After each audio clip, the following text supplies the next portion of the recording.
ہر قسم کی حمد و ثنا اور کبریائی اللہ تبارک و تعالیٰ کی پاک ذات کے لیے ہے۔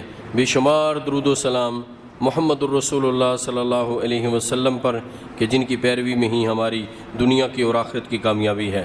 گزشتہ خطبہ جمعۃ المبارک میں نے اعمال کی قبولیت کی 4 شرطیں بیان کی تھیں کہ حسن عمل کے لیے 2 باتوں کا ہونا لازمی ہے، ایک نیت کا خالص ہونا اور دوسرا اس عمل کا محمد الرسول اللہ صلی اللہ علیہ وسلم کی تعلیم کے مطابق ہونا۔ یہ 2 باتیں اعمال کو احسن اعمال اور عمل کو اچھا عمل بناتی ہیں۔ بہترین عمل وہ ہوتا ہے کہ جس عمل میں اخلاص بھی ہو اور وہ عمل رسول اللہ صلی اللہ علیہ وسلم کی تعلیم کے مطابق بھی ہو۔ اور تیسری شرط جو قبولیت اعمال کے لیے وہ عقیدہ توحید، اور چوتھی شرط کہ عمل کرنے والا عامل رزق حلال کا استعمال کرے۔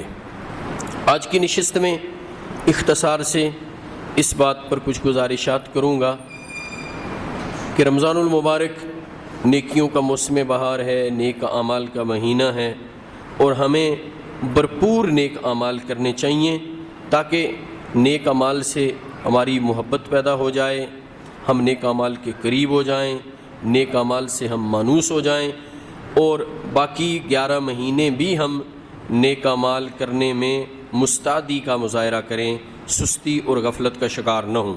اسی طرح اس مہینے میں ہم گناہوں سے بچنے کی کوشش کریں تاکہ گناہوں سے بچنے کی عادت پڑ جائے، یہ عادت ڈیولپ ہو جائے، مشق کر کے یہ عادت پختہ ہو جائے کہ ہم اپنے آپ کو قولی اور فعلی گناہوں سے بچا سکیں، اور آئندہ 11 مہینے بھی ہم اپنے آپ کو اس روش پر قائم رکھنے کی کوشش کریں۔ میرے بھائیوں، یاد رکھیے یہی رمضان المبارک کی فرضیت کا مقصد ہے، لعلکم تتقون، تاکہ تم پرہیزگار بن جاؤ۔ پرہیزگار ہونے کا مفہوم یہی ہے جو بات میں نے بیان کی ہے کہ پرہیزگار وہی ہوتا ہے جو گناہوں سے پرہیز کرنے والا ہو، اور پرہیزگار وہی ہوتا ہے جو نیک اعمال کی طرف رغبت رکھنے والا ہو۔ سو میرے بھائیوں، یاد رکھیے یہ گنتی کے چند دن جن کی غالب اکثریت تو گزر چکی ہے، 2 عشرے ختم ہونے کو ہیں، ابھی تیسرا عشرہ کچھ وقت کے بعد شروع ہونے کو ہے، اور یہ جو آخری عشرہ ہے یہ حقیقت میں انتہائی محنت کرنے کا اور نیک اعمال کرنے کا عشرہ ہے۔ رسول اللہ صلی اللہ علیہ وسلم آخری عشرہ میں آپ اپنی کمر کس لیتے تھے، حالانکہ آپ پہلے ہی مخلوقات میں سب سے بڑھ کر نیک اعمال کرنے والے، سب سے زیادہ نیک اعمال کرنے والی شخصیت محمد الرسول اللہ صلی اللہ علیہ وسلم شد مئزرہ وأحیا لیلہ وأیقظ اہلہ۔ محمد الرسول اللہ صلی اللہ علیہ وسلم جو سب سے بڑے زاہد، سب سے بڑے عابد، سب سے بڑے عالم، سب سے بڑے متقی، سب سے زیادہ اللہ سے ڈرنے والے، سب سے زیادہ اللہ سے پیار کرنے والے، وہ یہ عشرہ شروع ہوتے ہی اعمال کے لیے، نیک اعمال کرنے کے لیے اپنی کمر کس لیتے تھے اور راتوں کو جاگتے تھے۔ وَأَيْقَظَ أَهْلَهُ، اس عشرے کی راتوں کو جاگتے تھے۔ وَأَحْيَا لَيْلَهُ، اس عشرے کی راتوں کو جاگتے تھے۔ وَأَيْقَظَ أَهْلَهُ، اور اپنے گھر والوں کو بھی جگاتے تھے۔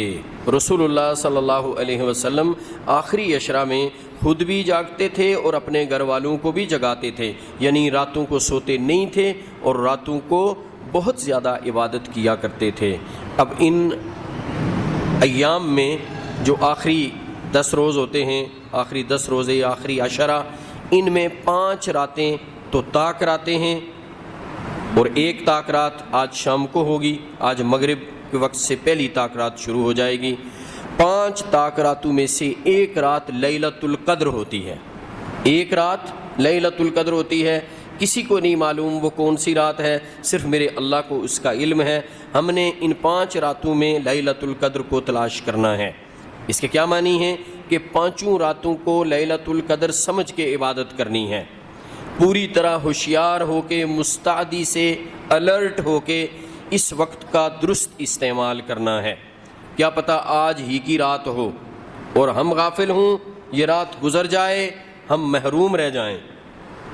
اس لیے یہ 5 طاق راتیں ان میں خصوصیت کے ساتھ عبادت کرنی ہے، اور یہ اللہ رب العزت کی اس امت پر مہربانی ہے، اللہ کی بے شمار مہربانیوں میں سے، اللہ کے فضل میں سے، اللہ کی رحمتوں میں سے ایک اس کا فضل، ایک اس کی رحمت اور ایک اس کی مہربانی یہ ہے کہ اللہ رب العزت نے ہمیں ہر سال ایک رات ایسی دی ہے کہ جو شخص اس رات کو اللہ رب العزت کی عبادت کرتا ہے ایمان کے ساتھ اور اخلاص کے ساتھ، ثواب کی نیت سے، صرف اللہ کو راضی کرنے کے لیے اس رات کو نیک اعمال کرتا ہے، شب بیداری کرتا ہے، تو رسول اللہ صلی اللہ علیہ وسلم نے فرمایا، بلکہ اللہ رب العالمین قرآن مجید میں فرماتے ہیں لیلۃ القدر خیر من الف شہر، لیلۃ القدر خیر من الف شہر، اس ایک رات کی عبادت 1000 مہینے کی عبادت سے افضل ہے، اس سے بہتر ہے۔ کوئی شخص 83 سال 4 ماہ لگاتار عبادت کرے، 83 سال 4 ماہ لگاتار عبادت کرے، اس کی عبادت سے افضل اس ایک رات کی عبادت ہے۔ اللہ رب العزت نے گزشتہ قوموں کو زیادہ عمریں دیں۔ نوح علیہ السلام کی تبلیغی عمر 950 سال ہے، ہزار سال، 1500 سال لوگوں کی عمریں ہوتی تھیں۔ اللہ نے ہمیں کم عمر دی، 60 سال 70 سال، اس امت کی ایوریج اور اوسط عمر 60 سے 70 سال ہے، کوئی 80 سال کا، کوئی 90 کا بھی ہو جاتا ہے، عمر یہ دی۔ لیکن ہر سال ہم پر مہربانی کرتے ہوئے ایک ایسی رات دی، اگر اس رات کو ہم اللہ رب العزت کو راضی کرنے کے لیے عبادت کریں تو اس ایک رات کی عبادت پر 83 سال 4 ماہ کی عبادت کا ثواب، بلکہ اس رات کی عبادت اس سے بھی بہتر اور افضل۔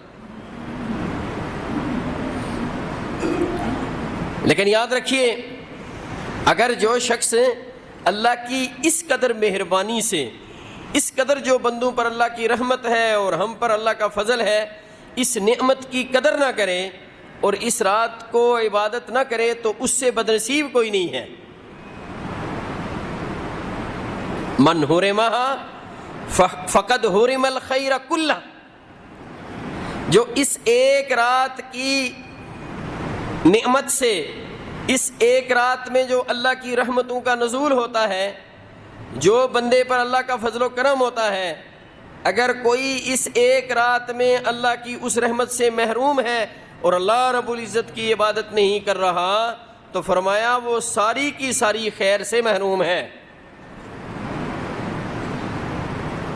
اور جو اس رات کی خیر سے محروم ہے وہ کون ہے؟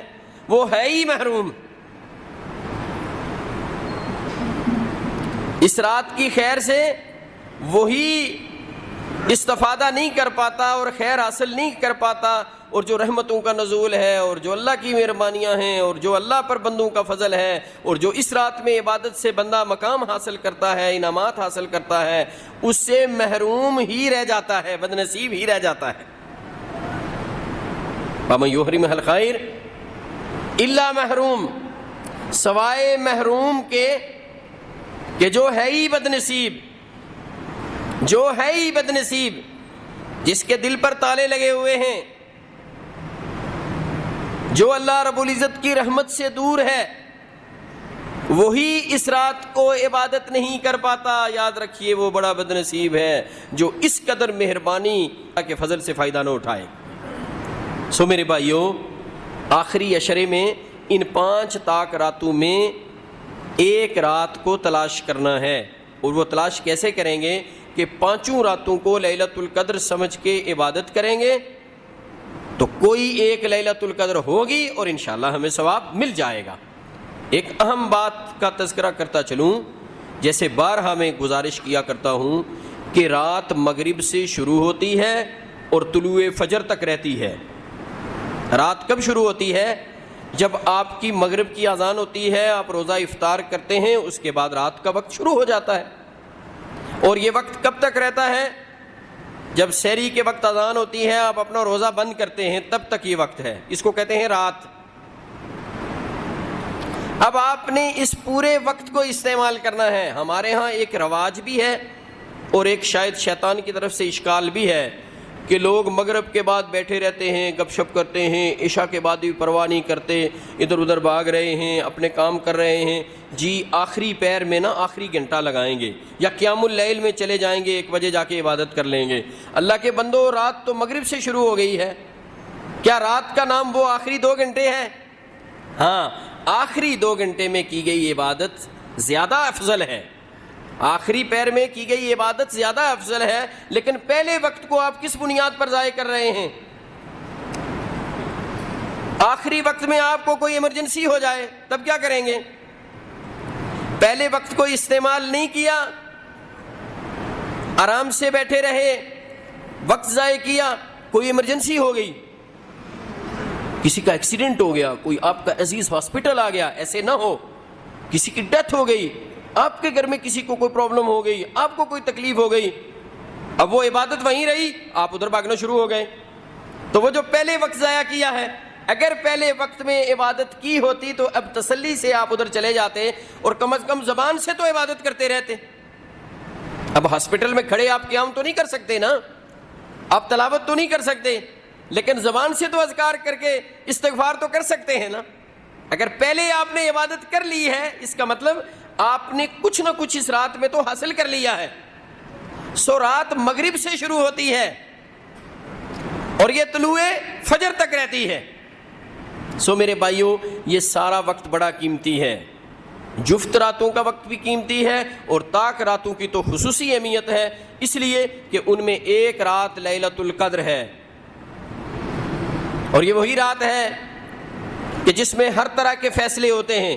یہاں اس کے تذکرے کا وقت نہیں ہے، بس آپ کو اس بات کی آگاہی اور اس بات پر خبردار کرنا ہے کہ میرے بھائیوں، اس ایک رات کی عبادت 1000 مہینے کی عبادت سے زیادہ بہتر اور افضل ہے، اس لیے اس رات کو پوری طرح یوٹیلائز کیجئے، پراپرلی اس کو یوٹیلائز کیجئے، مغرب سے لے کر طلوع فجر تک کے وقت کو غنیمت جان کر اس میں قیام کیجئے، قرآن پڑھیے، اس کے بعد تضرع سے گریہ زاری اللہ کے حضور کیجئے، دعائیں، مناجات، اذکار، استغفار، اور پھر رسول اللہ صلی اللہ علیہ وسلم نے جو حضرت عائشہ صدیقہ رضی اللہ تعالی عنہا کو وہ دعا بتلائی تھی، اللہم انک عفو تحب العفو فاعف عنی، یہ دعا کثرت سے کیجئے۔ نفلی سجدوں میں یہ دعا کی جا سکتی ہے، سجدے میں آدمی اللہ کے قریب ہوتا ہے، اقرب ما یکون العبد من ربہ وہو ساجد فاکثر الدعاء، آدمی دنیا کی زندگی میں اللہ کے سب سے زیادہ قریب اس وقت ہوتا ہے جب وہ سجدے میں ہوتا ہے۔ محمد رسول اللہ صلی اللہ علیہ وسلم نے فرمایا، تم سجدے میں کثرت سے دعائیں کیا کرو، سجدوں میں کثرت سے دعائیں کیا کرو، تو یہ دعا سجدے کے موقع پر بھی کی جا سکتی ہے تاکہ اللہ رب العالمین ہماری مغفرت فرمائیں، اور ہماری مغفرت پر اور ہمیں جو اللہ نے انعامات دینے ہیں، جو اللہ کے وعدے ہیں، وہ سارے کے سارے انعامات اللہ ہمیں عطا فرمائیں۔ سو میرے بھائیوں، اب آپ نے الرٹ ہونا ہے، آج سے آخری عشرہ شروع ہو گیا ہے، اس میں خود بھی جاگنا ہے، گھر والوں کو بھی جگانا ہے۔ نماز تراویح میں بھی وہی پوزیشن ہونی چاہیے جو پہلے 2-3 دنوں میں ہوتی ہے۔ ہم کتنے بد نصیب لوگ ہیں، پاکستان میں یہ کلچر ہے، یہاں کا یہ رواج ہے، اور یہ بد نصیبی کی انتہا ہے کہ پہلے 2-3-4 دنوں میں 2-3-4 راتوں میں مسجدوں میں جگہ نہیں ملتی۔ اگر مسجد کی گنجائش 12 صفحے ہیں تو 10 یا 11 صفحے ہوں گی تراویح میں، فجر کی نماز میں، لیکن چوتھے 5ویں دن یہ تعداد کم ہونا شروع ہو جاتی ہے۔ جب 10-15 دن گزرتے ہیں یہ تعداد آدھی رہ جاتی ہے، 50% ریڈکشن ہوتی ہے، 50% کمی آ جاتی ہے۔ یہ معمولی کمی نہیں ہے، 5% کمی، 10% کمی تو قابل برداشت ہے کہ آدمی حسن ظن رکھ سکتا ہے کہ کسی کو کوئی کام پڑ گیا ہے، کسی نے یہاں کے بجائے کسی اور مسجد میں تراویح پڑھنی شروع کر دی ہے، لیکن اگر 50% تعداد کم ہو جائے تو یہ بڑی خطرناک بات ہے، یہ بات قابل تشویش ہے کہ آپ دیکھ لیجئے کہ اللہ نے مہربانی کر کے آپ سب کو اور ہمیں رمضان المبارک میں ایک بہترین ماحول دیتے ہوئے مسجدوں کی طرف بھیج دیا، مسجدوں کی طرف بھیج دیا۔ روزانہ اعلان کرنے والا اعلان کرتا ہے، یا باغی الخیر اقبل و یا باغی الشر اکثر، اس اعلان کی وجہ سے بھی دل نرم ہو جاتے ہیں، ماحول سازگار ہو جاتا ہے، لوگ مسجدوں کی طرف آتے ہیں۔ جب ہم نے پہلے 2-3 دن آنا شروع کر دیا، اب ہم مسجدوں کو چھوڑ کے کیوں چلے گئے؟ اب تو زیادہ عبادت کرنے کا وقت آ گیا ہے. آخری عشرے میں زیادہ عبادت کرنی تھی, ہم نے مسجدیں ہی چھوڑ دیں, ہم نے تراویح چھوڑ دی, ہم نے قیام چھوڑ دیا, ہم فرض نمازوں سے بھی غافل ہو گئے. یہ کس قدر بدقسمتی ہے میرے بھائیو, یہ محرومی ہے. یاد رکھیے اس روش پر اگر ہمیں موت آئی تو انجام بڑا خطرناک ہوگا. میں ہمیشہ رمضان المبارک کے آخری خطبے میں زور دیا کرتا ہوں, استقامت اختیار کرو, استقامت اختیار کرو. وہ آج آیت میں نے پہلے ہی پڑھ لی ہے, آج کے خطبے میں ہی وہ آیت پڑھ لی ہے. ان الذین قالوا ربنا اللہ ثم استقاموا تتنزل علیہم الملائکۃ الا تخافوا ولا تحزنوا وابشروا بالجنۃ التي كنتم توعدون نحن اولیاؤکم فی الحیاۃ الدنیا وفی الآخرہ ولکم فیہا ما تشتہی انفسکم ولکم فیہا ما تدعون نزلا من غفور الرحیم. بارہا اس آیت کا ترجمہ, تفسیر اور تشریح بیان کر چکا ہوں. آپ میں سے جو احباب میرے پاس مستقل جمعہ پڑھتے ہیں ان کو تو اس کی تفسیر بالکل ازبر ہوگی. آج اس کی میں تشریح اور تفسیر نہیں کرتا. یاد رکھیے استقامت اختیار کیجئے, استقامت اختیار کیجئے. رسول اللہ صلی اللہ علیہ وسلم سے صحابی نے پوچھا, اللہ کے رسول صلی اللہ علیہ وسلم اسلام میں مجھے ایسی چیز بتلائیے کہ میں آپ سے پوچھوں پھر مجھے کسی سے اور کوئی چیز پوچھنے کا یارہ نہ ہو, پھر مجھے کسی سے کوئی اور چیز پوچھنے کی ضرورت نہ ہو. فرمایا قل آمنت باللہ ثم استقم, صحیح مسلم میں حدیث ہے. فرمایا اے میرے صحابی تو کہہ میں اللہ پر ایمان لایا اور پھر اس پر ڈٹ جا. اللہ پر ایمان لانے کے بعد اللہ پر ایمان کے تقاضے پورے کر ڈٹ جا. اللہ پر ایمان کے تقاضوں میں سے ایک تقاضا ہے کہ سب سے بڑھ کر اسی سے محبت اور سب سے بڑھ کر اسی کی خشیت اور اس کی فرمان برداری اور انقیاد. یہ اللہ کے پر ایمان کے تقاضوں میں سے ایک تقاضا ہے. اللہ کی فرما برداری اللہ پر ایمان کے تقاضوں میں سے ایک تقاضا ہے. اور پھر وہ زندگی بھر اللہ کا فرما بردار رہا, دین پر استقامت سے کھڑا رہا, تو ایسے شخص کو موت کے وقت آ کے فرشتے خوشخبری سناتے ہیں کہ اب جو تیری اگلی زندگی ہے اس میں تیرے لیے بڑے انعامات ہیں, خوش ہو جا کہ تیری آخرت سمر گئی ہے, تجھے جنت کا ٹکٹ مل جائے گا. اور اس پر بھی خوش ہو جا کہ جو جن کو چھوڑ کے جا رہا ہے, جو تیری اولاد ہے, تیرے اہل و عیال ہیں, ان کے متعلق بھی پریشانی نہ کرنا. تیرے ایمان کی وجہ سے, تیری عبادت کی وجہ سے, تیرے دین پر استقامت کی وجہ سے اللہ رب العالمین ان کے معاملات کو بھی درست کر دے گا. ان کے متعلق بھی پریشانی نہ کرنا, ان کا معاملہ بھی اللہ درست کر دیں گے. اور اپنے متعلق بھی پریشان نہ ہو کہ تو اکیلا آگے جا رہا ہے, ہمیشہ کی زندگی میں تیرے لیے انعامات کی بھرمار ہے. سو میرے بھائیو, یہ انعام اسی کو ملے گا جو دین پر استقامت اختیار کرے گا, جو دوبارہ توبہ کر کے مسجدوں کا رخ کرے گا. ابھی جتنے لوگ بیٹھے ہو دل ہی دل میں سچی توبہ کرو, اپنے اللہ سے وعدہ کرو یا اللہ جو وقت ضائع ہو گیا ہے, جو وقت ضائع ہو گیا معاف کر دے. اب آخری عشرے میں تیری عبادت کریں گے, اب آخری عشرے میں مسجدوں کی طرف آئیں گے, اب ایک ذمہ دار مسلمان کی حیثیت سے آخری عشرہ گزاریں گے. یہ اللہ سے توفیق مانگیے, یہ دعا کیجئے. اور میرا تو مشورہ ہے کہ یہ آخری عشرہ شروع ہونے سے پہلے صدقہ کیجئے, چاہے 10 روپے ہی صدقہ کیجئے, وہ صدقہ دے کے پھر اللہ سے دعا کیجئے, یا اللہ بڑا قیمتی وقت آ رہا ہے, مجھ سے ضائع نہ ہو جائے.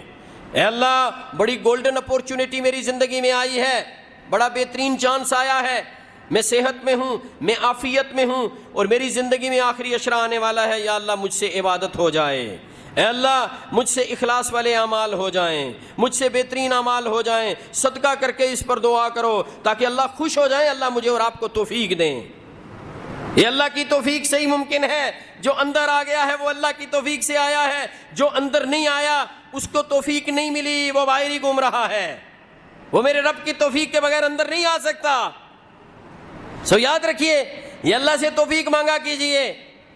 کچھ تھوڑے اعمال کر کے نا تو شیخی نہ بغارہ کیجئے, یا اپنے آپ کو نیک نہ سمجھا کیجئے, بلکہ اپنا سر جھکا کے اللہ رب العالمین کے حضور گریہ زاری کیجئے کہ یا اللہ تو نے مجھ کمین اور نکمے کو اس عبادت کے لیے منتخب کر لیا ہے, تیرا شکر ہے, تیرے سامنے عاجزی کرتا ہوں, مجھے اسی روش پر استقامت عطا فرما.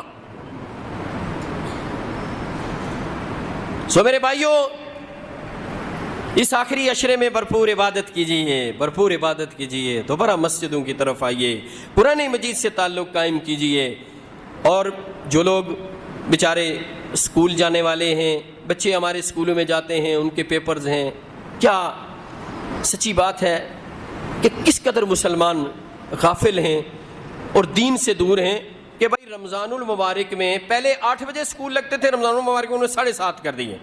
بھائی جو بڑی کلاسوں کے بچے روزہ رکھتے ہیں، اب وہ رات کو کس وقت سوئیں گے، پھر اٹھیں گے، پھر سحری کریں گے، پھر نماز پڑھیں گے، اس کے بعد پھر 7:30 6 بجے اٹھیں گے، تیار ہوں گے 6:30۔ تو بھائی اس ٹائم کو آپ 8 سے 12 تک سکول بلاتے ہو، 10 سے 2 تک بلا لو، تاکہ یہ بچے بھی سو کے اٹھ کے آرام سے سکول جائیں، یہ بھی کچھ عبادت بھی کر سکیں اور نیند بھی کر سکیں، ٹیچرز بھی عبادت کر سکیں، نیند بھی کر سکیں۔ وہ 10 سے 2 بجے تک سکول کھول لو، اس میں امتحان لے لو، جو مرضی کر لو۔ لیکن چونکہ دین سے دوری ہے، چونکہ اسلام کو نہیں جانتے، چونکہ دین اسلام آج دنیا میں اجنبی ہے، اس لیے مسلمانوں کو پرواہ نہیں ہے،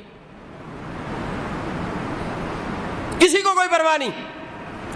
اب وہ بچے بیچارے لیلۃ القدر ان کی کیسے گزرے گی؟ مجبوری ہے نا۔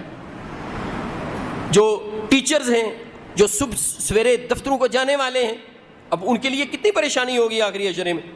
ہاں جو کاروباری بزنس مین ہیں وہ 10-11 بجے جاتے ہیں، وہ تو ساری رات عبادت کر سکتے ہیں، فجر پڑھ کے بھی سوئیں تو ان کی نیند ہو جائے گی، میری اور آپ کی بھی نیند ہو جائے گی اکثریت کی۔ لیکن یہ لوگ بیچارے دیکھو نا کس قدر پریشانی میں ہیں، کہ اس قدر خیر کا عشرہ، خیر جمع کرنے والی راتیں، اور وہ بیچارے پریشان۔ تو ان سے بھی میری گزارش ہے کہ جس قدر ہو سکے وہ اول وقت میں کچھ عبادت کر لیں عشاء کے فوراً بعد، پھر اگر وہ سو جاتے ہیں تو وہ صبح کو 1-8 گھنٹہ ضرور اٹھ کے اللہ سے عبادت بھی کریں اور اللہ کے سامنے عذر بھی پیش کریں کہ یا اللہ میں مجبور ہوں، میری پریشانی ہے، پوری تڑپ سے اللہ کے حضور استغفار کریں کہ اللہ میں فارغ ہوتا تو میں ساری رات ضرور عبادت کرتا۔ اللہ ان کے دلوں کی کیفیت جانتا ہے، مجھے اللہ کے در پر امید ہے اس کی رحمت اور اس کے فضل کی وجہ سے کہ وہ ان کو بھی اس پشیمانی اور ندامت پر انشاءاللہ پوری رات کی عبادت کا اجر و ثواب عطا فرمائیں گے۔ یہ میرا اللہ رب العزت کی پاک ذات پر حسن ظن ہے۔ سو میرے بھائیوں، میری بات کا خلاصہ یہ ہے کہ ساری زندگی نیک اعمال کیجئے، لیکن خصوصاً ان 10 دنوں میں اور خصوصی طور پر ان 5 طاق راتوں میں عبادت کر کے اپنے آپ کو عبادت پر لگائیے، عبادت سے آپ کی محبت پیدا ہو، آپ عبادت سے مانوس ہوں، تاکہ عبادت پر آئندہ بھی آپ اپنے آپ کو قائم رکھ سکیں۔ اسی طرح اپنے آپ کو گناہوں سے بھی بچائیے، گناہوں سے بچانے کی مشق کیجیے تاکہ آئندہ زندگی میں بھی ہم اپنے آپ کو گناہوں سے بچا سکیں۔ یہی تو 2 کام ہم دنیا میں کرنے آئے ہیں، اللہ کی عبادت کرنے آئے ہیں اور گناہوں سے اپنے آپ کو بچانے آئے ہیں۔ یہی تقویٰ ہے، یہی محنت ہے، یہی کرنے کا کام ہے، اور اسی پر اللہ رب العزت نے دنیا اور آخرت کی کامیابی رکھی ہے۔ اقول قولی ھذا واستغفر اللہ لی ولکم ولسائر المسلمین وآخر دعوانا الحمد للہ رب العالمین۔ سبحان ربک رب العزت عما یصفون وسلام علی المرسلین والحمد للہ رب العالمین۔